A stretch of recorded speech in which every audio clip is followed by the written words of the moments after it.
Гэхдээ нэг хүний ирэх бол нөгөө хүний ирэхээр хязгаарлагдана гэж үгүйдэг. Нэг хүний өнөөдөр энэ одоо юу гэдгийг сонгогдохгүй байгаа. Эсвэл нэг намын өнөөдөр сонгуульд оролцох эрхийг олгохгүй байгаа.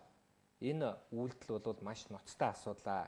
Өнөөдөр АСЕАН-ын томоохон хурал болох гэж байна. Тэгэхээр АСЕАН-ын хурлын үед хичнээн орны хичнээн хүмүүс ирэх үү? Энийг бол харж байгаа.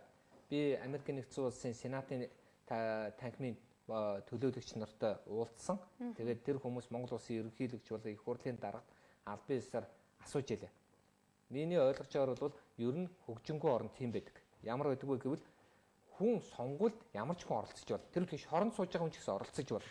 А сонгох хэсэг нь бол тэр тухайн иргэний асуудал шүү дээ. Би өөрөө хүртэл сквадр дүүргийн 3 дугаар хороонд байхад мөнгөчин гэдэг эмэгтэй би дааж оролцъё гэхэд нь би дэмжсэн. Яг гэвэл тэр хүний сонгуульд орох эрхийг бид олгоё л доо.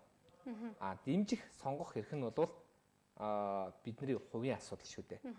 За тэгэхээр үзэгчдээ Монгол Ардын хувьсгалт намын дарга инхүүр болон Монгол Ардын хувьсгалт намын гишүүд тусгаар тогтнолын талбайд бол өсөглөн зарлаад 3 дахь өдрөө үргэлжилж байгаа. За яг энэ асуудалтай холбоотойгоор Улсын хурлын гишүүн Баасанхүү энэ өдрийн зочны ярилцлагын цагт оролцлоо. Анхаарал тавьсан явдалд баярлалаа.